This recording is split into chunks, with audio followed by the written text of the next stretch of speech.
the Millennium edition of Re-Animator with 6 hours of features on this thing. Do you have this copy? I don't have that copy. I don't know.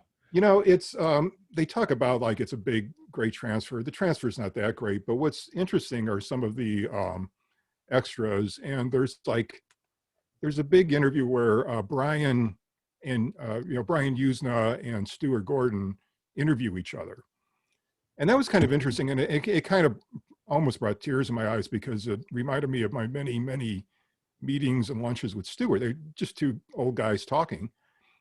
And it was pretty good, but you know what happens when you talk to Brian Yuzna, I mean, Andrew. We did an epic interview for we wrote a book called Lurker in the Lobby, which is a guide to H.P. Lovecraft Cinema. I think we had like a 9-hour interview with Brian. We did. Remember, we went out Something for like that, sushi with him in Burbank. Well, first we went to his studio, his office, and then we went out to eat. And we, of course, it being Burbank and his stuff, people he knew that he worked with would come by. Right. As a matter of fact, the actress from Bride of Re-Animator, wasn't it? Or yeah, she was in the Bride of Re-Animator. Exactly. Yeah, she came by and was saying hi while we're interviewing. So and of course she asked him, "Hey, you got anything going on?" And typical which right? an actor should, yeah.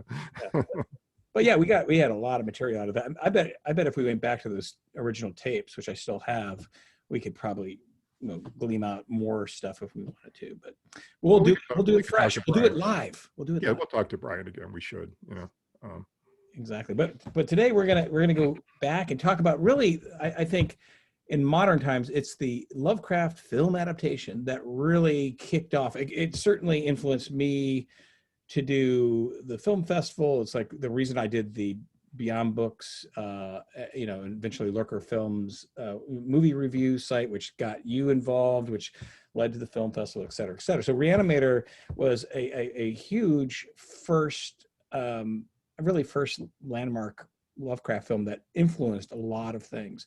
Let me tell you, I was in Texas at the time. I was in College Station, Texas, which is like 3 hours south of Dallas. Mm-hmm. And this film came out, and it's a Lovecraft adaptation. I think it was like 85, right? I think that's the time frame. 85, yeah. And so we said, all right, let's drive up. It's like showing at midnight in this rundown theater in Greenville Avenue in south part of Dallas. Perfect. And like we drove 3 hours to go see a midnight screening, and then had to drive 3 hours back. But it was a fun time. I had a really great time. So it has a lot of fond memories associated because of that type of experience. Yeah, my first memory of it was pretty bad, actually, because I was one of those Lovecraft purists. I wasn't really too familiar with Lovecraft stories called Herbert West Reanimator without the hyphen. I wasn't really too familiar with that story. It was kind of obscure. In fact, we can get into how Stuart even found it. But I didn't like it the first time. It's grown on me because you just look at it for what it is, and what it is a goofy, insane Grand Guignol horror comedy with a great performance by Jeffrey Combs. I mean, no doubt about that. And it was very theatrical. It had that super theatrical. Well, I rewatched it, and yeah, it's definitely a first time filmmaker. You can kind of tell that the way Stuart does his setups.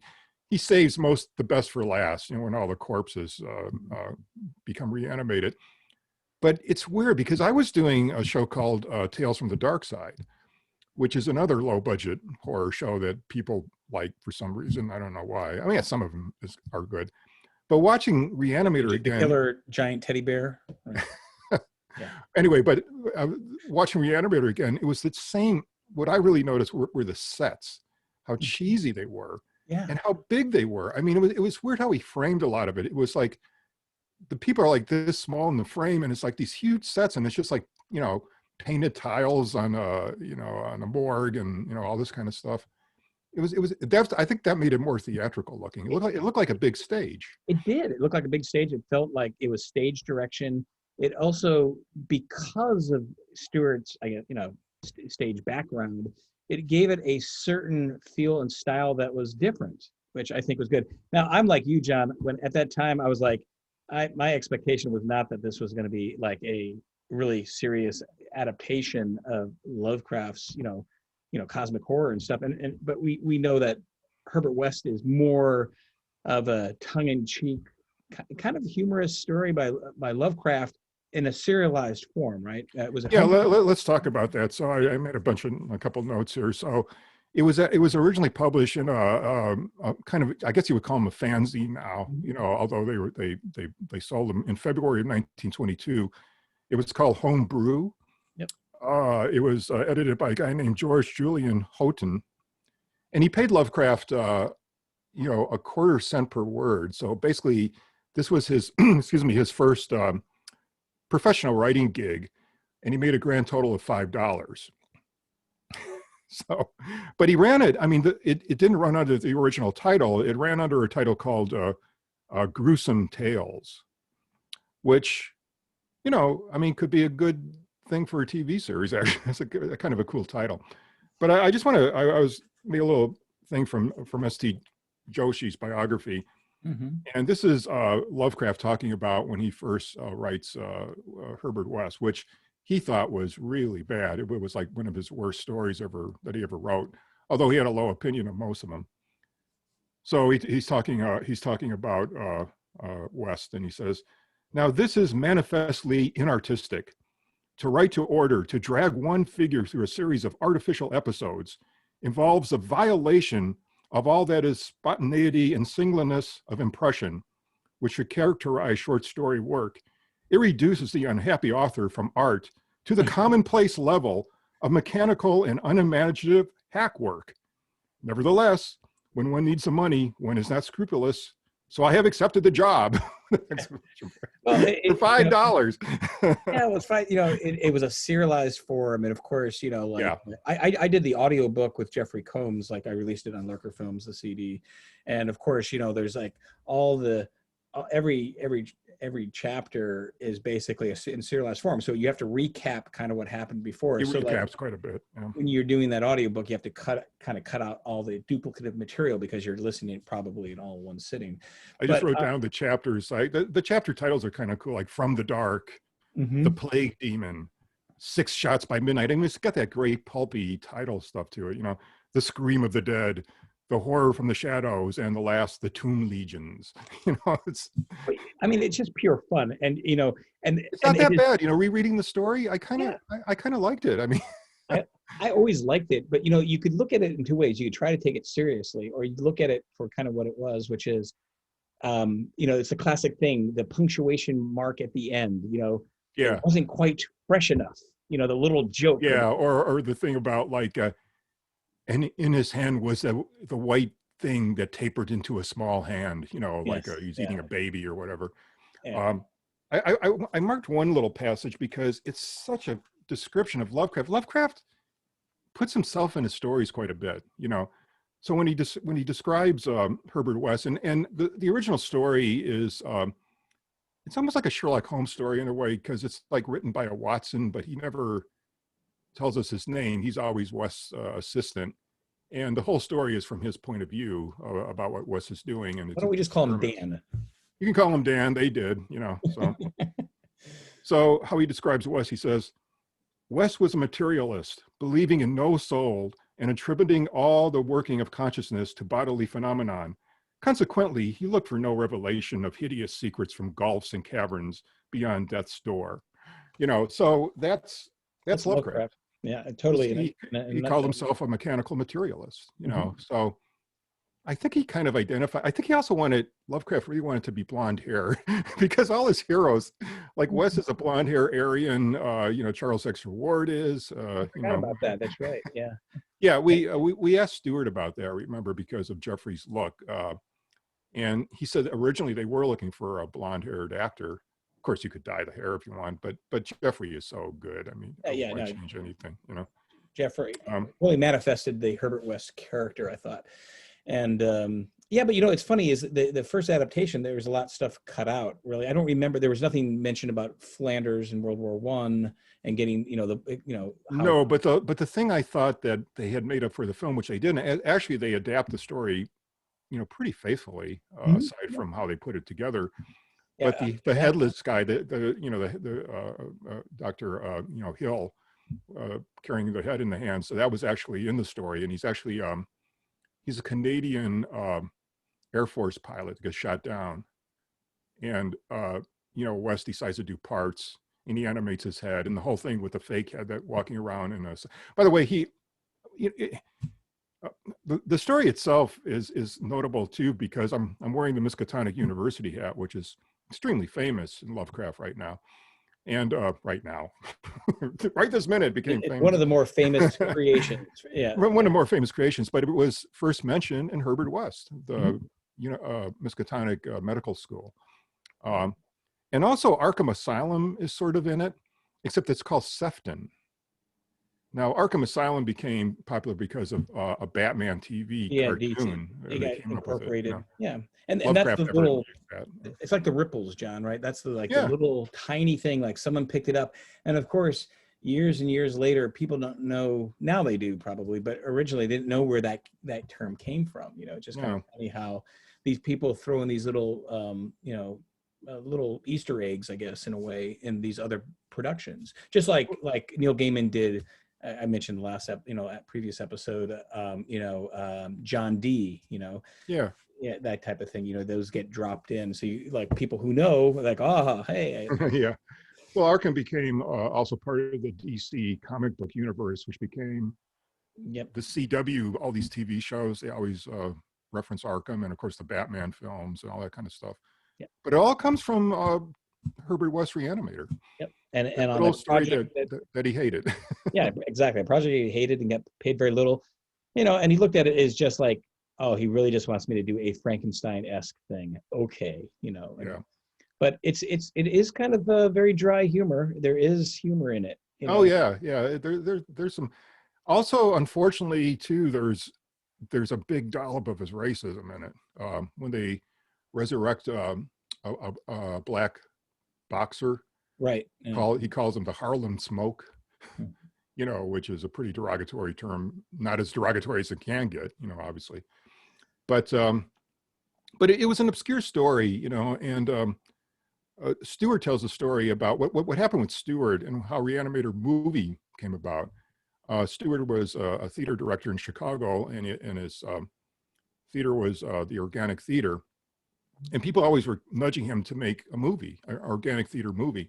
And they were known for their real outrageous stuff. I mean, they did shows where, like, the audience, one was called The Laboratory or something like that. And the audience were actually put in cages like lab rats. Another one was called Game Show, where the contestants was murdered on stage, but Stuart had locked the door. So, and everybody thought it was real because they took somebody from the audience and started torturing him and, knocking him around, and he locks the door so nopody can get out. It's those kind of, now that's not the only thing they did, but, so he was, and Stuart always wanted to be a filmmaker, as opposed to a theater director. But anyway, there was this guy, and it comes over and over again, a guy named Bob Greenberg, who was kind of part of Organic, but he also somehow he knew Brian Yuzna. And it was just this kind of magical, I mean, Re-Animator movie was like, it was like this unicorn thing almost, because from the beginning, so Yuzna wants to be I think he made money. What was his business, like real estate, or he had some kind of real business, right? Yeah, well, he's like in construction or it was more like construction. Maybe it was construction, yeah. But I think when we interviewed him a long time ago, he had said something that there was a film production going on where he was working, and he said, that looks like fun. Yeah. He ended up getting into the film business because of his exposure to it. Well, he had made short films too, and like one of them, because I was rereading our interview with him, I forget the name of it, but the basic short movie was about an artist, and he didn't know what to paint, so he blows his brains out on the canvas. I remember that, yeah. So you can see him and Stuart had something in common. Anyway, he had money to make a movie, and so he actually put an ad in Variety, said, wanted director. And of course, he got thousands and thousands of things. I'm sure it was a deluge, I'm sure. I can't imagine doing that. Yeah. So anyway, so somehow this guy named Bob Greenberg, who's from Chicago, knows Yuzna. And they were going to buy, Yuzna wanted to make a Kim Deitch, Kim Deitch, the comic book artist, wanted to make one of his things into a movie. And Greenberg was going to, direct part of it or do, I don't know if it was going to be episodic or something like that. But Greenberg kept saying like, well, I know this guy in Chicago and he's really good and he's a great director. You got to talk to him about directing a movie. And that was Stuart. And so Yuzna comes out to Chicago. Stuart had been knocking around trying to adapt Herbert West as a TV show, with Dennis Paoli, because somebody had mentioned we should read this, and he couldn't even find a copy of it. Which I always found funny. I know the story, and you can talk the rest of the story, but yeah, there was both in the 70s, which is the stuff I got exposed to, the Ballantine editions, and then in the early 80s they redid it on it was a Del Rey with kind of the gray cover. So I had a hard time imagining now, regardless, him finding this. I'll let you finish the story. Yeah, I mean, it's kind of interesting. So, he had to go to the Chicago Library, and it was almost like trying to look at a copy of the Necronomicon in Miskatonic. I mean, it was like he couldn't take it out. It was actually it was one of the pulp magazines. It was, but he got the original. It was like crumbling pages. Right. And, but it was in a rare book room. That's what he had. But yeah. I do think it was more widely available at the time than he said. But like, regardless, the fact that he went back to the original source material and had that experience is pretty cool. Yeah, and it kind of lends itself to episodic, because like everything is, there's 6 episodes and there's a climax for each one, and so it makes a lot of sense. So we'll talk more with Paoli about it, but him and Paoli and a guy named William Norris, who was also part of Organic Theater, started adapting it. And at first when they first started trying to do it, like half-hour television shows like Dark Side were big, although this is before Dark Side. But so they tried to adapt it as half hours, and then I guess that changed, and TV was going to hour episodes on all the shows, so they had to remake it into hour episodes and went back and forth. And finally, when he went to Yuzna, got involved with Yuzna, he had these scripts, and Yuzna had seen some of his shows. One I never heard of was called The Assembly Line, set in a factory. But he also saw ER, which is, the emergency room that became a TV show, which was real popular, that Organic did. And that had Joe Mantegna and, maybe George Wenson. I can't remember all the guys. But anyway, he saw Stuart direct, and he was very impressed. And he said one of the things about Stuart, and again, it's well worth, if you can get a hold of his Millennium edition, or maybe something else where they interview each other. Yuzna was talking about like how he's impressed by Stuart always coming out to talk to the audience after the show. And he said, even if the audience hated what you were doing, he encouraged them to talk. And Stuart could handle that kind of criticism. And that went on his whole life. I mean, everything we did, or any place he did. The magic. You always do that, right? That's the magic of theater, of having the audience participating by being, live, especially the kind of productions that Organic Theater did, right? So audience is really part of it, and then doing, like you were saying, the discussion afterwards. That makes for a pretty cool event. Yeah, it does. And I remember him doing, like I said, like the first time I saw him was a show called Pornocopia. And the first thing I heard him say was, "Hello, fellow sex perverts," so. And then you knew you were in the right place. You're in the right place. I didn't know him then, but so anyway, so they get the money together, and it's about, in today's money, it could be about $3 million maybe. It was like 900,000, I guess. Had a shooting schedule for about 18 days. And they he started had making this thing during the shooting too. Like Stuart wasn't doing so well. The stress of the shoot was affected him. Well, at the very end of it, he said, because he said that they started just after Thanksgiving and had to finish by Christmas. They couldn't go over. So literally Christmas Eve is their last shooting day, and they had to get everything. And of course, you don't have everything, And I think it was a crazy, monster scene at the end with the reanimated corpses. And he said they shot for 24 hours straight. And at the end of it, he's driving home with his wife, Carolyn, and he goes blind. His eyes just shut down. His body just couldn't take it anymore. Because it was also a learning experience for him. Now, he was lucky to have a guy named, a Norwegian DP, director of photography, named Mac AHLBERG, who I worked with on Deathbed. He actually shot Deathbed. But Mac was, Did Stuart introduce you to Mac, or did you know Oh Mac? yeah, because Stewart, produced that thing. Yeah. So Mac was like his teacher. He always called him the professor, and Stewart would try to set up a shot, and Mac would go, "Well, I could shoot it, but your auntie won't like it." What do you mean my auntie won't like it? Well, your auntie won't like it. You won't cut, Well, So he was you see fortunate to that, have Mac for Re-Animator, because yeah, that was his first film, and he really yeah. needed someone who knew actually how to shoot, how it would work in film. You can kind of see though from when you watch it that the DP was kind of really setting the shots as opposed to the director. They were kind of DP set shots. They weren't that really interesting sometimes. It was just there. I mean, he was capturing what needed to be captured. It gets good at the end of it, I think, when it gets wild at the end of it. Now, some of it was time too. Believe me, when you do low budget, you can't do coverage. It's very time consuming. I did a lot of them are 2 shots but even the frames, like sometimes in 2 shots, one character's way down here, and it's a beginning. It's a first time filmmaker. Did you see my film, The Last Incantation? Yeah, of course. Yeah. So that was another example of low budget, very low budget. We had no spare coverage. We got everything we needed.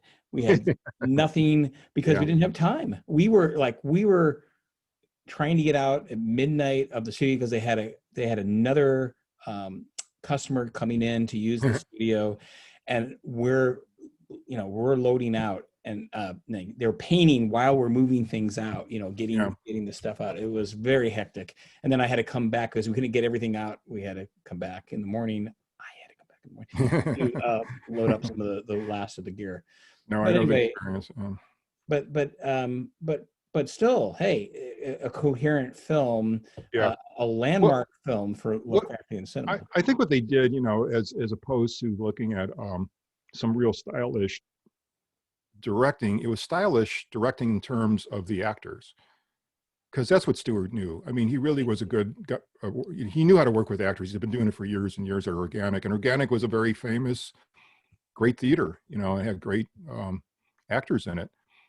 So, but Stuart's concept, the original concept of the film, was much more serious than what happened.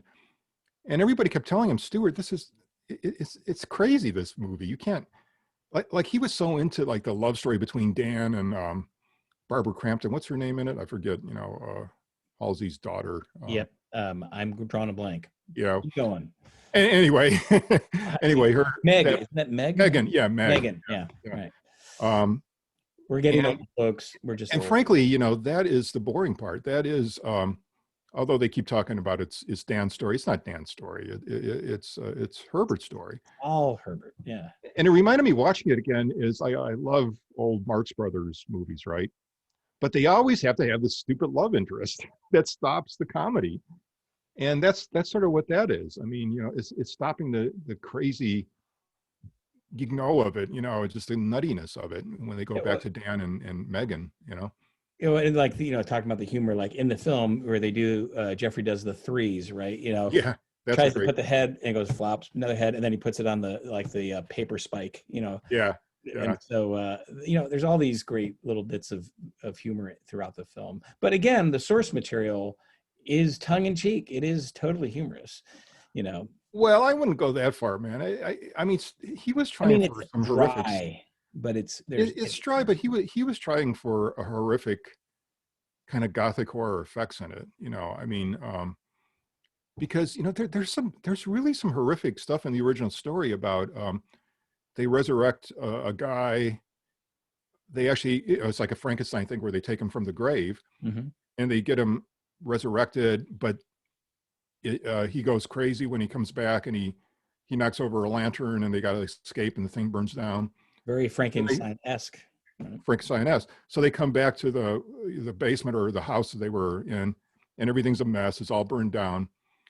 And they said, and then a week later in the paper, there was this curious item about a grave that looked like somebody was trying to claw their way into it. Now that's funny, but it's kind of a horrific image, I mean, in a way too. Yeah, no, that's why you could take it different ways, but I think, again, when Lovecraft was writing this, it's like he's getting paid $5. He's doing these serial Yeah. episodes, so he's very much like, having a little fun with it, I think.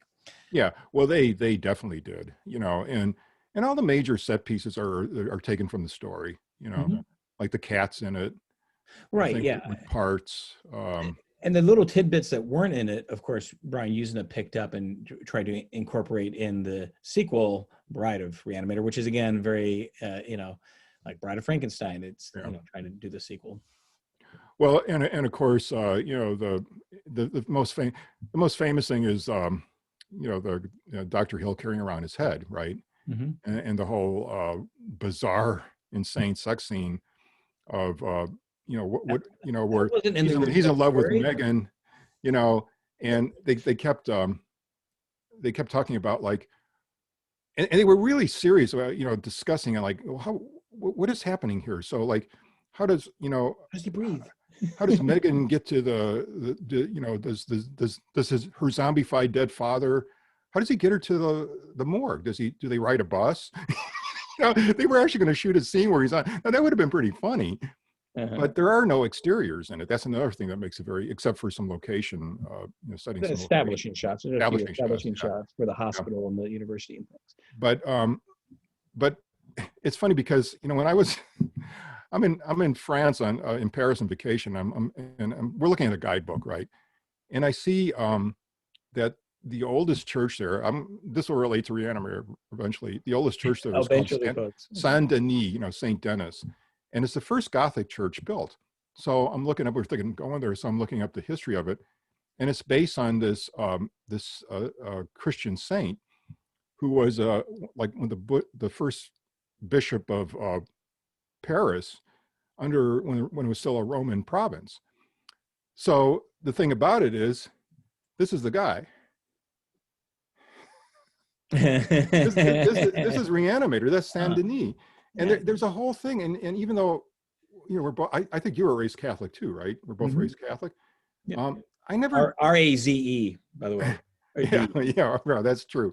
So anyway, I never knew there's this whole thing called the Cephala of Four, which is a series of Christian saints carrying their heads around, and it's just to show that they were beheaded for their martyrdom. And I'm sure that never came into play, but I went there to get Stuart like a little picture of this guy or a locket or something or a statue, and I thought he would like it. But there's this, this ancient tradition that goes back, people carrying their heads around. I haven't heard this like influencing Lovecraft. Did you see anything from ST? This is something we should ask ST when we talk to him. Yeah, well, let's ask him about it. I doubt it. I mean, I don't know. He's like a sponge. Lovecraft is like a sponge. Like, he might have known about this. Reading books and other things, and so you never know. Like, it's just like the article that we found when we were doing the layout of the book. Lee Moyer and I, and that about that island that had some, came out of the ocean, which it was in Lovecraft's time. It's quite possible that he got influenced by a news. Yeah. So, I think he definitely did that. Yeah. So all those things, artists and news events, going to the museum, reading accounts of. Well, I mean, that's going back to the original story, Re-Animator. The sequence where they go to they become World War I doctors. Right, in Flanders. And in Flanders, yeah, and it's pretty. It's pretty precise about the mechanics of the war and the machinery and all that kind of stuff. And of course, the unnamed narrator, Dan, says, that Herbert, really didn't do it out of any humanitarian thing. He just wanted fresh. It had to be fresh, which is another thing in the story. They keep saying, well, it wasn't fresh enough, But that goes over and over in Lovecraft's story. So you're right. That is funny. Maybe it's funnier than I think. Well, I got to say, when I was younger and I first read it, I took it more seriously. But I think as I got older, I could see the humor and the punctuation marks at the end. Yeah. And so, I think with maturity, you start seeing it from a different perspective. But yeah, it's still a very enjoyable story. It's still fun. And interesting story. But it was clearly trying to ape a bit of, Mary Shelley, right? It just seems Yeah, like, but I would imagine that the film itself it must have introduced a lot of people to Lovecraft and sure. probably gave them a wrong idea, because I mean, there might be hidden, buried sexual imagery, and obviously there's nothing cosmic about Herbert West. I mean, it's just gothic body Yeah, horror. it's much more man versus man horror, the basically reanimating and it becomes a monster. Yeah, But it's something that's very much more, it seems science based, right? It's just you're reanimating the corpses using science, yeah. basically. So not the kind of horror that he was really going after in his later years, Well, one of the last things he ever wrote, it was a collaboration, I think, with that Barlow kid. Mhm. Are you familiar with this one? It's called The Loved Dead. The Witch Dead? The Loved Dead. No, I'm not familiar. And it's about necrophilia. I mean, it's really, and it's pretty graphic. And you wouldn't expect this from Lovecraft, but it's about a person who just loves the dead, literally, I mean, sexually, physically. It's a graphic little story. That would make a pretty interesting movie, actually, maybe. I don't know. But Not my we cup gotta of tea. we should talk about why people adapt Lovecraft and what's the point of it, Mhm. into movies. Well, we should do an episode on that sometime. Well, I can just tell you, when growing up, and I'd get those anthologies that had all these different horror authors, and most of the other horror would fade away quickly. And there was always something about the Lovecraft stories that they would include, that lingered on, like it Yeah. resonated. There was something more memorable and profound. Maybe being a little intellectual snob, with that, it just had something that I felt was bigger than, oh, a monster, or whatever. Even some of the weird tales that were in those collections were good, but I can't remember them like I did the Lovecraft stories. And so for that reason alone, I sought out other of his works, and ended up reading as much as I could, and then got Arkham House, and going laterally from that. Yeah, well, his writing is that, I mean, it is that kind of, it's kind of sensuous writing. It's almost poetry in his descriptions, and the rhythm he gets to it too. And of course, before he tried to write fiction, he wrote reams and reams of poetry. I mean, he wanted to be like Not this very good gentleman, poetry. not very good at all. And he wanted to be like this. He was imagining himself this, 18th century gentleman farmer, poet or something, English poet. And, but that was good preparation for his later work. I mean, that rhythm and that poetry is really in his descriptions of almost everything. But again, Re-Animator, first real Lovecraft adaptation that I think it gets into the modern consciousness. It spawns a bunch of other Lovecraft adaptations in the short while. From Beyond being obviously the Stuart, the film that kind of follows it. Bride of Re-Animator, not so much, because all the source material was pretty much gone, and it was basically trying to stretch out the bits that they cut out, right? Yeah. Trying to stretch it into another film. But it crops up. It's funny, just talking about the story, like Dan O'Bannon and Alien, right? There's a little tribute with the android in his head, and being, very. Oh yeah, it ripples a lot. I mean, and then there's this whole comic book world. There's a lot of comic book adaptations of it. Mhm. It's mentioned in a lot of mainstream movies. I think there's even something in Pulp Fiction about it. I mean, I can't remember exactly, but it was this huge, unexpected hit. Yeah. He said, like, it became like how you saw it, a kind of great midnight movie to go to, Right. because it's just so gonzo. It's gonzo, exactly. Yeah. And of course they had the big thing, about not safe for any audience. Yes. I think it felt like a William Castle kind of ploy to, Yeah. Yeah. get people to go. It worked with me, so hey. But it's just funny. It launched this cottage industry of all this Lovecraftiana, in a way. It launched all their careers too. Yeah. That was Stewart's first movie. I think it was Jeffrey's first movie. Mhm. Yuzna went on to be a big producer. I mean, you know, well, big producer in low budget Yeah, world. you He got that produced quite a bit. 5 movie deal with Film Facts out in Spain, right? I think it was called Fantastic Films Fantastic. that he made, and that's Dagon was part of it. But he also had a deal. He was in the Philippines for a while Mhm.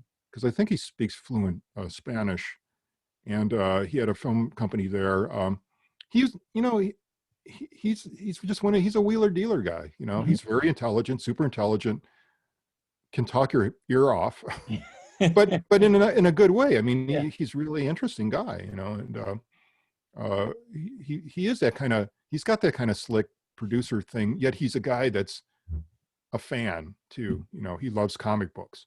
He Mhm. wanted to do all these comic book adaptations, and he likes weird movies, and you know, Don't so we yeah, all? I mean, Don't we it all, launched a lot. John? That's why we're here, right? Yeah, so it launched a lot of stuff, and I think it was an entry point for a lot of people into Lovecraft, which is good and bad. I mean, I don't know. I Right. don't know. After coming, if you saw Re-Animator, then you pick up one of his story, you know, like then you start reading, you know, I don't know, Charles X AHLBERG. Reward or something like that. You're thinking like, well, where's the sex and violence here? It's just a bunch of old letters, and you know, or even Call of Cthulhu. You know, it's just these, what is it? Just these diaries and record, you know, whatever. Yep. But if you let yourself get taken away by the language, Mhm. I guess if you're reading, you like to read, you know. So Yeah, um, exactly. Yeah, that's why there's like, what is a Lovecraft film? What is Lovecraftian? There's people who came from it from the, literature side of things, and people who came from the pop culture, either gaming or, video games or movies, and they have a totally different view because they didn't start with the source material. the French gave it a standing ovation at Cannes. You know, it didn't play in the festival. It played, you know, because there's a market and a festival, and they're two separate things. So the festival, it's very limited, like 30 movies. The market has like 500 movies. Mhm. But it was so popular that apparently they had to get another theater to. So many people were showing up. Roger Ebert, the big Chicago critic, who lived across the street from Stewart, I didn't realize that, in Chicago, and knew Stewart because of Organic Theater. He came to see it and he gave it a really good review. But Pauline Kael, Mhm. you know, the big New York Yeah. critic, loved it.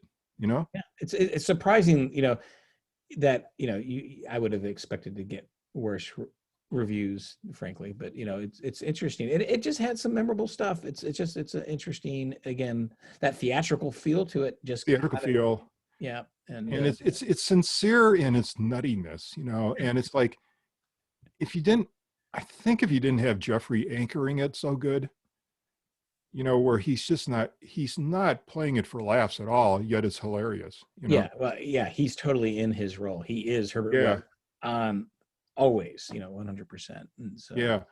So yeah. that helps a lot, and the music helped. I mean, they, like I said, it was a unicorn. It was a kind of a, I don't know if blessed is the right word, but sometimes it all happens. It all comes All the pieces together. came together, Yeah, and yeah, yeah, Carolyn Gordon was in it as well. She was yeah.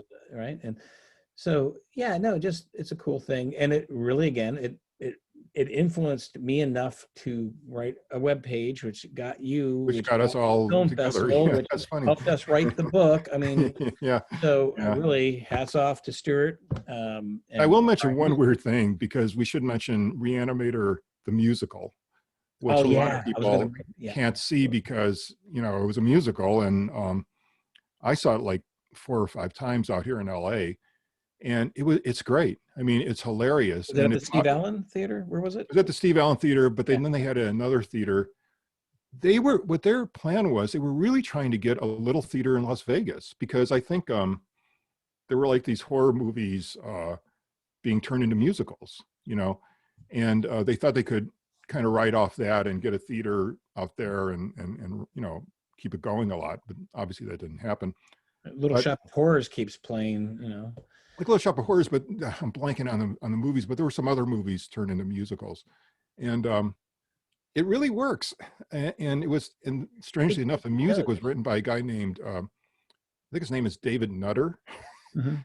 and he's from my hometown of Joliet, which is really insane. I mean, Joliet. Everything's Um, deeply intertwined with John. it's a very bad town to come from, in the shows. The But Blues Brothers. anyway, when I was watching the movie again, I kept expecting him to break into song because the musical follows the dialogue pretty faithfully, and then it goes into a song, so like one of them, like in the opening, when Carolyn goes, Dan, she's dead, and in the musical, she's dead, Dan, and dead is dead, Dan, and she's dead.